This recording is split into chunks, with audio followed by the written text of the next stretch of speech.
Hello students, brilliant study points में आपका स्वागत है। और आज इस वीडियो में आप देखेंगे क्लास 12 से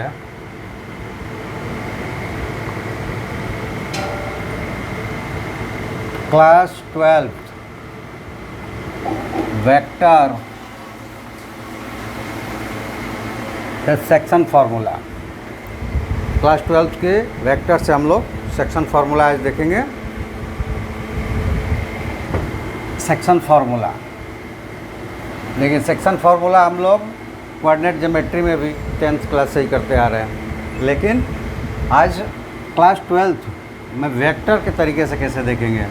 तो इसके लिए चलिए हम लोग आगे बढ़ते हैं। और आप लोगों से रिक्वेस्ट है कि चैनल्स को सब्सक्राइब, लाइक, शेयर ज़रूर करें। पहले इसको स्टेटमेंट देख लेते हैं। स्टेटमेंट क्या है कि let A and B be two points with position vector A and B respectively. Let P be the points dividing AB internally in M is to N. Let OP is equal to R. Then prove that R is equal to, यानी कि vector R, position vector R, that is equal to m times of position vector B plus n times of position vector C divided by numerical value m plus n। ये हमें prove करना है। तो इसको पहले हम लोग ज्योमेट्रिकली रिप्रेजेंट्स कर लेते हैं। तो चलिए इसको पहले ज्योमेट्रिकली रिप्रेजेंट्स कर लिया जाए।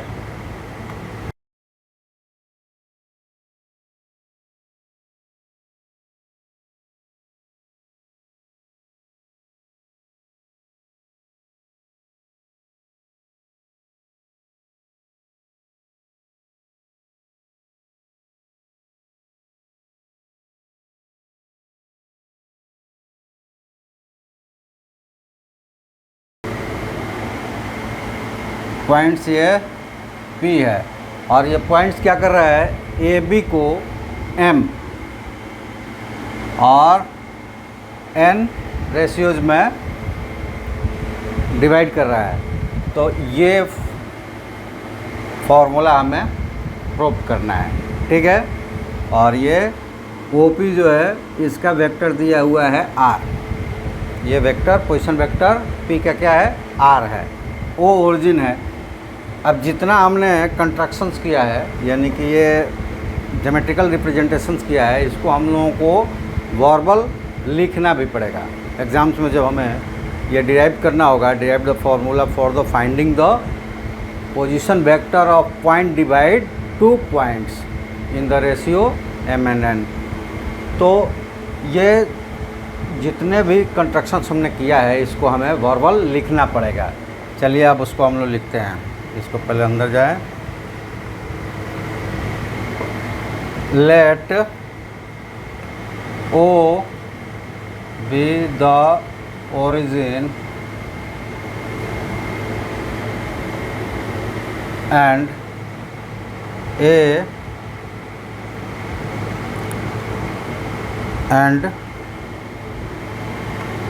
B are 2 points with position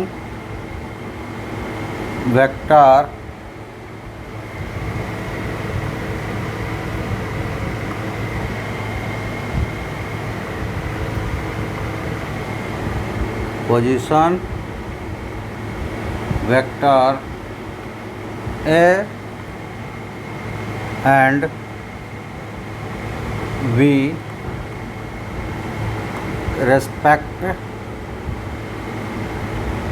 respectively, ठीक है। ये हमने स्टेटमेंट को वर्बल लिख लिया, यानी कि इस स्टेटमेंट्स में हमें जो फर्स्ट जो ओरिजिन्स नीडेड है, यानी कि ओरिजिन्स को डिनोट कर दिया, ए और बी को डिनोट किया, जिनकी पोजीशन वेक्टर बता दी। अब दूसरा चीज़ है कि आल्सो, ये ले लेंगे कि also P is a point on AB such that AP is to PB is equal to M is to N, ऐसा है। End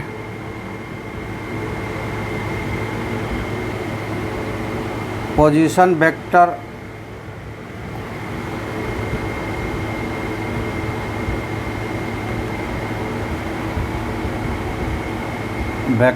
of P is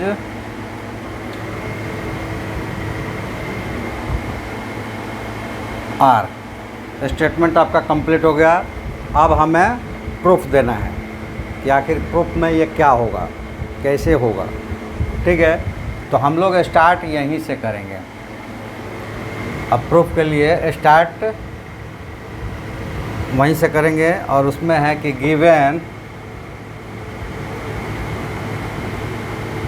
AP by PB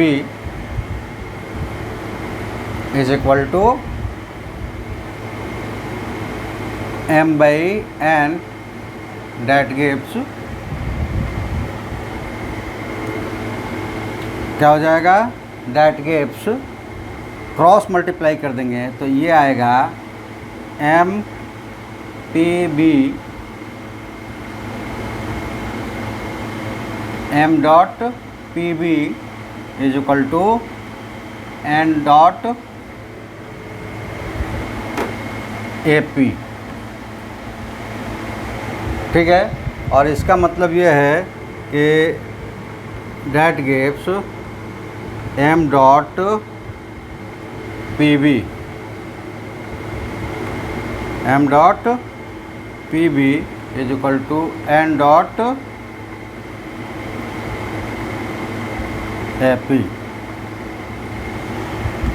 अब पीछे जब आपने वेक्टर्स वाले वीडियो देखा होगा या पढ़ा होगा आपने, तो AP का पोजीशन, AB का पोजीशन वेक्टर निकालने का मतलब हुआ AP इक्वल टू हम लोग जो एडिशंस ट्रायंगल्स एडिशन रूल्स देखे उसमें किसी भी लेंथ के पोजीशन वेक्टर निकालने के लिए एंड पॉइंट्स का position vector minus initial points का पोजीशन वेक्टर, यानी कि position vector B minus position vector P, और वो क्या है OP से यानी ओरिजिन से वो पोजीशंस कैलकुलेट किए जाते हैं। तो यहाँ पे हो जाएगा डेट गिव्स M और position vector OB minus OP और इधर N position vector OP minus position vector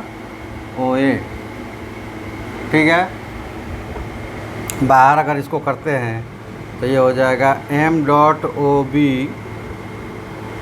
minus M dot OP is equal to N dot OP minus N dot OA, ऐसा हो जाएगा। और आप ज्योमेट्रिकली रिप्रेजेंटेशन में देखें कि OA को A और OB को B और OP R वेक्टर्स के रूप में, पोजीशन वेक्टर्स के रूप में है। तो इसको अब हम लिख सकते हैं that gives M dot B है ये B minus M dot R is equal to N dot R minus N dot A। और M और N क्या है, कांस्टेंट यानी कि न्यूमेरिकल वैल्यूज है। तो ये भी पीछे आप रूल्स में पढ़े होंगे, वेक्टर्स अगर पढ़ लिए होंगे तो वेक्टर्स के ये बहुत आगे हम आ गए हैं। Position vectors, cosine directions, unit vectors, ये सारी चीज़ें आप क्या है देख चुके हैं पहले ही, तो अब यहाँ पे बताने की ज़रूरत नहीं है। तो ये भी देखा होगा कि product of any constant in A vectors is the numerically change, यानी कोफिशिएंट उसका चेंज करेगा, नॉट डायरेक्शंस।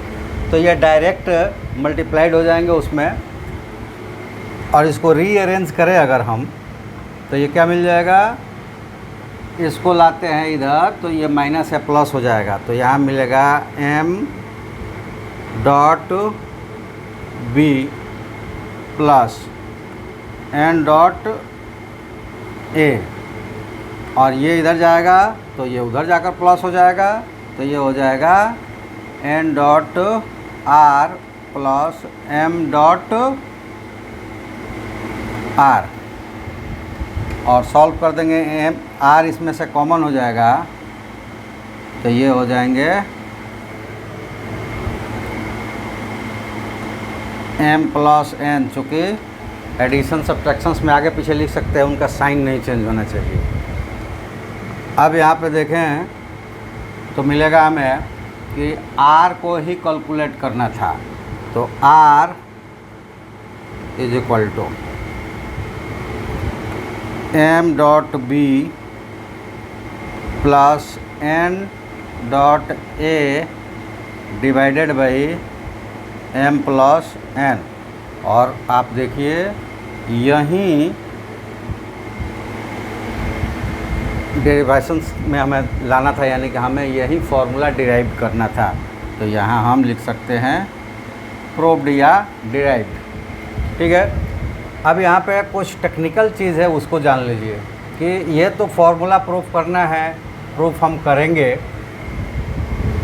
लेकिन हमें न्यूमेरिकल बनाना है, तो हम फिर वो सारे तो प्रूफ तो करेंगे नहीं, तो कैसे हम उसको यूज करेंगे यही बता देते हैं। हम लोग एग्जांपल्स में देखेंगे, लेकिन यहाँ बता देते हैं। अब ये देखिए, जो रेशियो जहाँ पे होगा ठीक अपने अपोजिट वेक्टर में जाकर मल्टीप्लाइड होगा, और रेशियोज नंबर दोनों अपने अपने अपोजिट में। और ये ध्यान रहे कि जब भी हमें रेशियो हो तो वो डिवीज़न वाली रेशियो हो, ना कि ऐसा हमें मिल जाए कि AP बाई AB तो हम डायरेक्ट उसको यूज कर ले, ऐसा नहीं होगा। ये ध्यान रहे कि दोनों पार्शियली फ्रैक्टेड हो।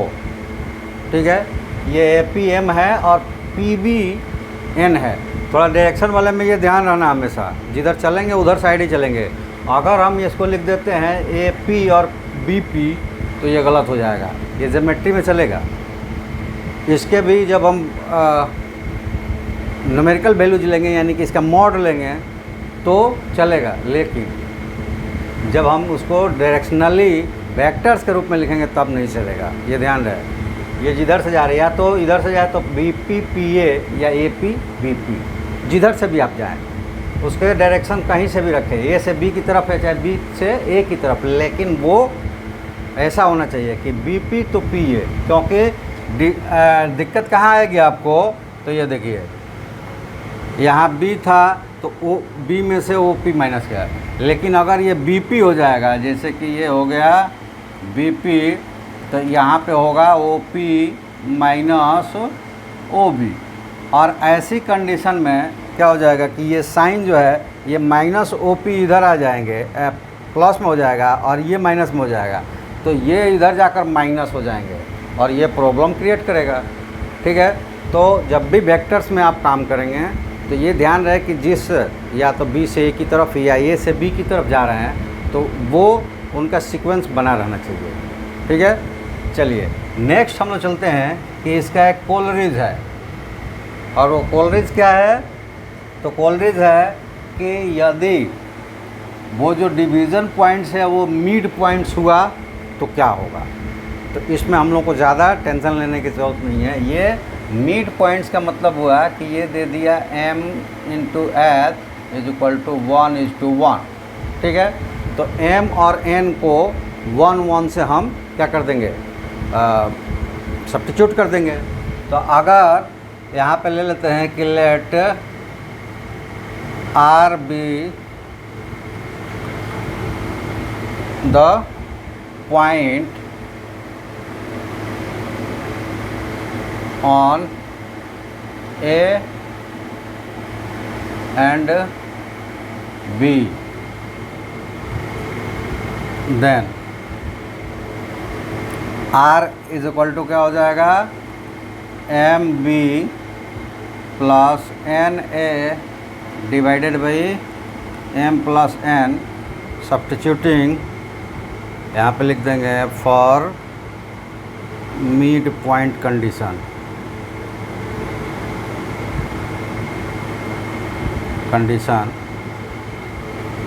Substituting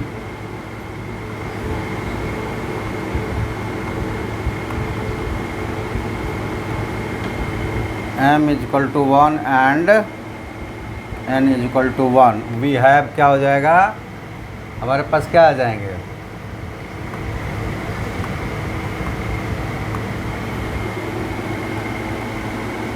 we have r is equal to m की जगह 1, यानी कि ये हो गया b प्लस n की जगह 1 a और divided by 1 plus 1, that means b plus a by 2। और पीछे ही इसी चैप्टर्स में आपने पढ़ा होगा कि ये सारे rules of subtractions, addition and product को फॉलो करता है, ठीक है। तो ये आगे पीछे लिख सकते हैं, सारे प्रॉपर्टी को ये फॉलो करता है वेक्टर्स, तो इसलिए ये इसको हम ऐसा भी लिख सकते हैं बाई 2। और यहीं देखिए मिड पॉइंट्स के उसमें यहीं हमें प्रूव करना था, ठीक है। Position vectors of point dividing two points is 1 1, then position vectors of point is equal to sum of the vectors divided by 2, यानी कि half of the sum of the vectors. तीसरा एक है कि इसके पहले जो आपने देखा था P, वो था इंटरनल डिवीज़न, यानी कि A और B के बीच में वो पॉइंट था। अब ये पॉइंट्स एक्सटर्नल्स हो जाएगा, यानी कि A B से बाहर वो पॉइंट्स होगा। तो वो कैसे करेंगे उसको देख लेते हैं हम लोग।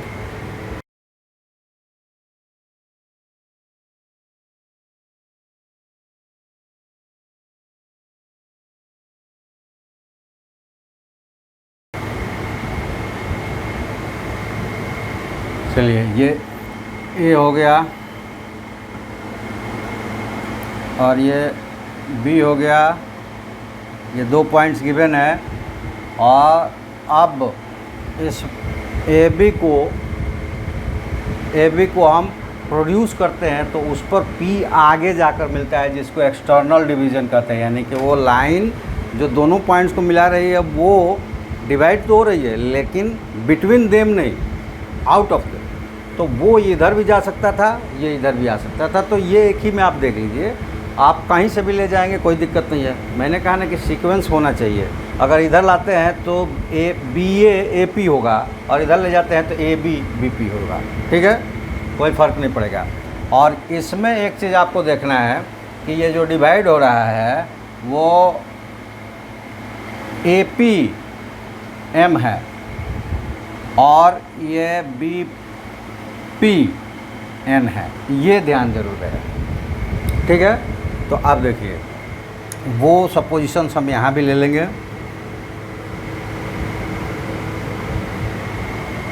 Late O is origin and A and B are 2 points with position vector PB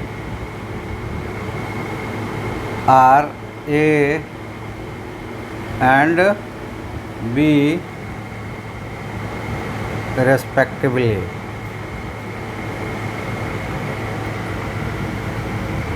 उसके बाद लेंगे कि also when AB is produced to a point P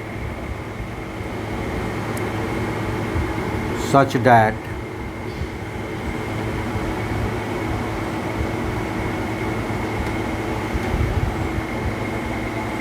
AP by BP। अब देखिए यहाँ वहाँ मैंने कहा था कि P भी लिया था, तो क्यों पहले P आया था, यहाँ बाद में है, तो AP बाई BP इधर से जा रहा है, तो AP और BP is equal to M by N। Let PV of P is equal to R। यहाँ यूज वही करेंगे क्या कि सिंस प्रूफ के लिए it is given AP by BP is equal to M by N।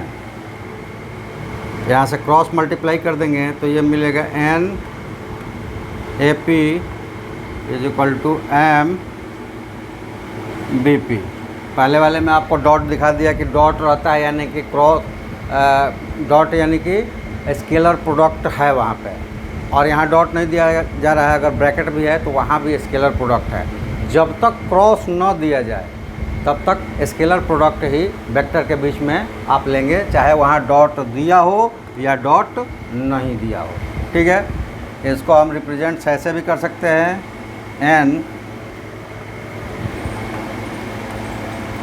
NAP is equal to MBP। ठीक है, अब इसको हमें रिप्रेजेंट्स करना है इसके इंडिविजुअल पोजीशन वेक्टर्स पे, यानी कि N OP माइनस OA।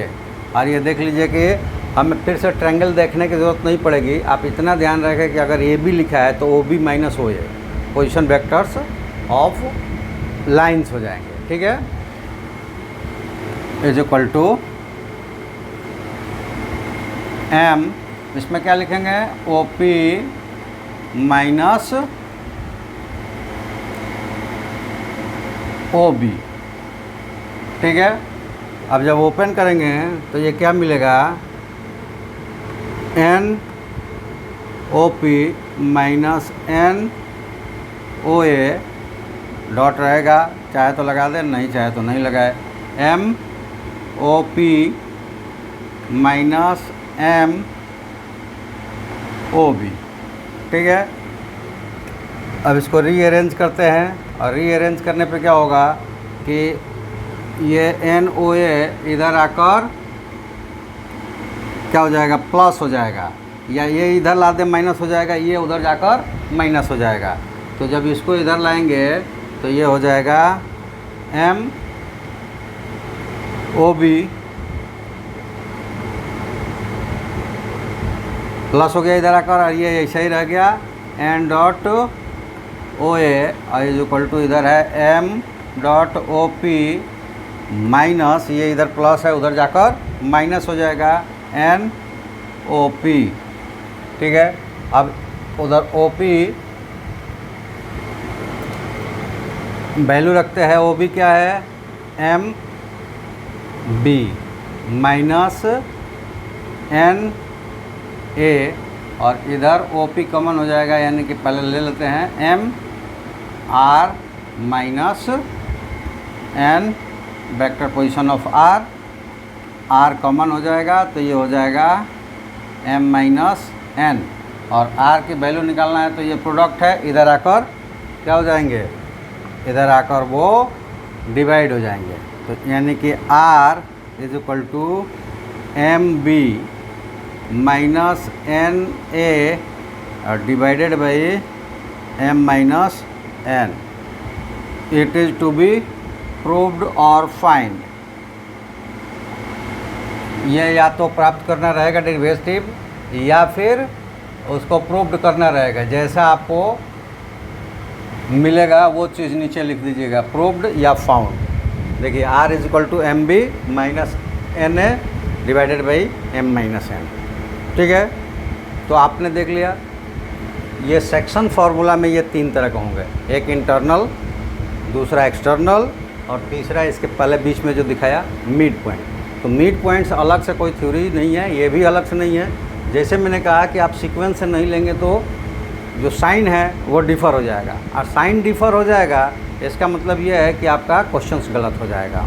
तो इसलिए सीक्वेंस में लेंगे ऑटोमेटिकली आ जाएगा। अब हमने फार्मूला याद कर लिया, तो अब हमें ये याद रखना है कि ये एम था तो यहाँ से स्टार्ट हुआ था, तो इसलिए ये बी के लिए, और ये इधर से स्टार्ट हुआ था तो ये अपने अपोजिट्स के लिए प्लस माइनस में यू जाएंगे। ठीक है, चलिए हम लोग देखते हैं एक एग्जाम्पल, और एग्जाम्पल्स में दोनों करना है, इंटरनली और एक्सटर्नली। ठीक है, हमें निकालना है यहाँ पे m और n 2:1 दिया हुआ है, position vector of A point r। ठीक है, तो यहाँ पे पहले हम लेते हैं इंटरनली।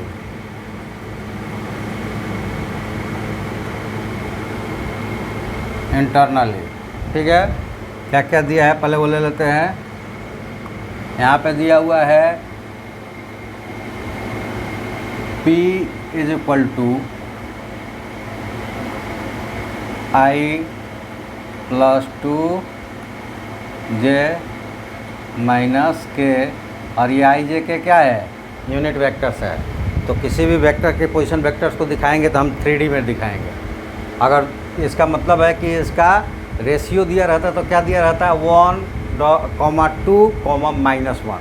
तो जो भी रेशियो दिया रहेगा डायरेक्शनल रेशियोज, उसमें I J K जोड़कर एडिशन कर देंगे। ठीक है, Q दिया हुआ है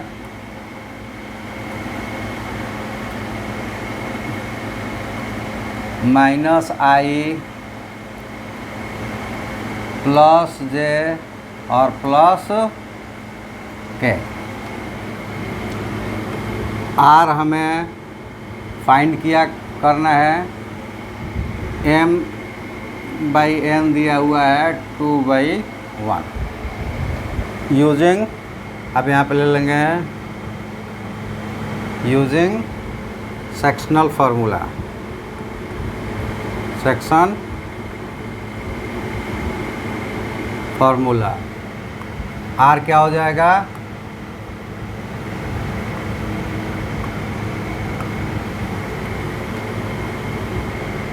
R इज इक्वल टू, ये देखिए M और N, तो MB यानी कि यहाँ पे हमें लेना है MQ, दूसरा वाला कौन है, Q है। ठीक है, तो MQ और प्लस इंटरनली है तो प्लस लगेगा NP divided by M plus N।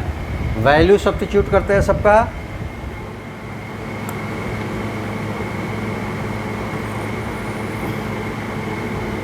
substituting the values of M, N, P and Q।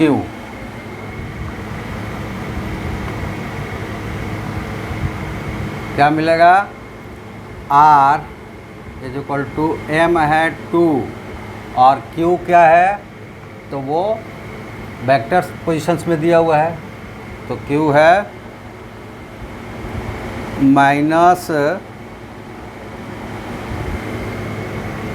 Minus I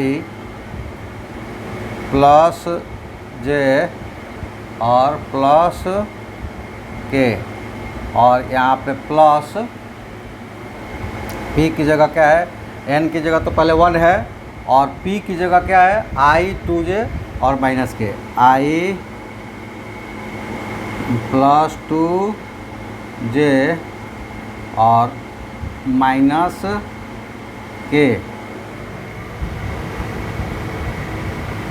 और डिवीज़न में हो जाएगा 2 + 1। अब ये देखिए यहाँ पे सॉल्व करते हैं तो पहले जो कांस्टेंट टर्म्स मल्टीप्लिकेशन है उसको मल्टीप्लाई कर देते हैं, अब फिर उनको सॉम करते हैं। तो ये हो जाएगा -2i + 2 और यहाँ पे 2j, अच्छा उधर है 2j और +2k और यहाँ +i + 2j - k, इसलिए कि यहाँ पे 1 है तो मल्टीप्लिकेशन करने के बाद वही रह जाएगा, डिवाइडेड बाई 3 और ये हो जाएंगे -2i अब +i है तो -i और 2j अब +2j कितना हो जाएगा +4j और 2k - k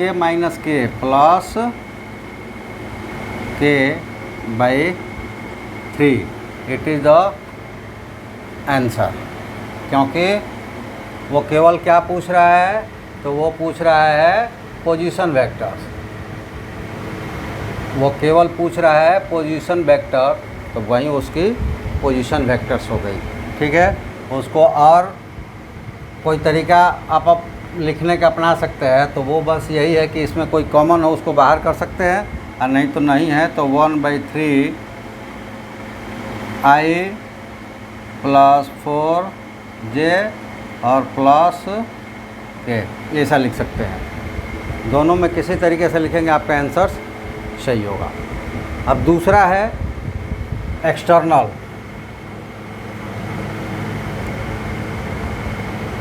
दूसरा एक्सटर्नली,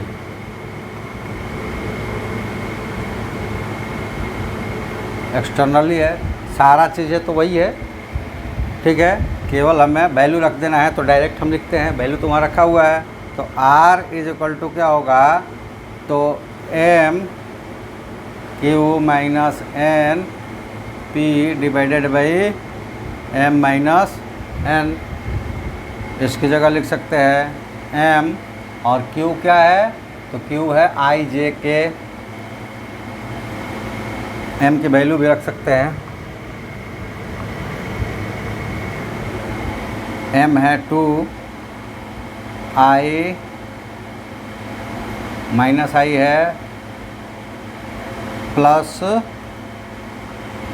j और प्लस k, ये p की q की वैल्यू है, और माइनस करना है इसमें से 1, वो है i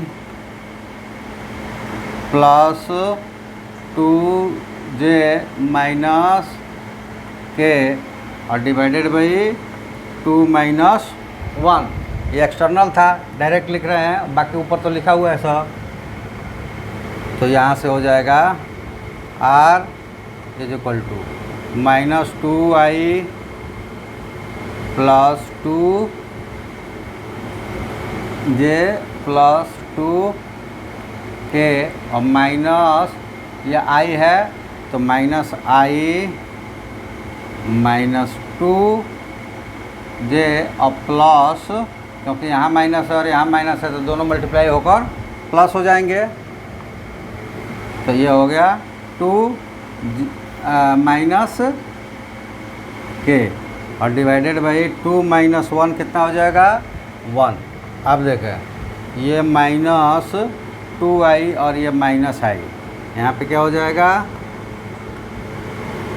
-3i और 2j प्लस में और 2j माइनस में कैंसिल्ड आउट हो गया, 2k अब plus k plus 3k divided by 1 और यहाँ से हो जाएगा 3 - i + k और ये आंसर हो जाएगा। ठीक है, तो ये आपने एग्जांपल भी देखा, उसमें एक्सटर्नल है और इंटरनल है, दोनों हैं, दोनों को कैसे निकालेंगे आप देख लेंगे। और इसमें हम ऐड कर देते हैं कि इसका मिड पॉइंट्स निकालना होता तो क्या होता, तो मिड पॉइंट्स भी निकाल लेते हैं। क्योंकि यहीं पे तीनों एग्जाम्पल्स हमारे क्लियर हो जाए। थर्ड जो हम जोड़ देते हैं कंडीशंस मिड पॉइंट,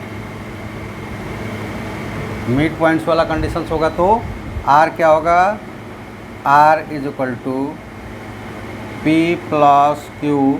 और देखो इसमें कहीं पे भी हम लिख सकते हैं, कोई दिक्कत नहीं है, क्यू को पहले लिखे या पी को लिखे, यहाँ पे डबल पॉइंट्स नहीं है इसलिए हमें साइन का कोई प्रॉब्लम्स नहीं है। तो पी है क्या, I2J तो ये है पी वाला वैल्यू शायद के माइनस में है कि नहीं, हाँ के माइनस में है, तो पी वाला वैल्यू हो जाएगा I प्लस 2J माइनस के, और प्लस करना है तो वो वाली वैल्यू है माइनस I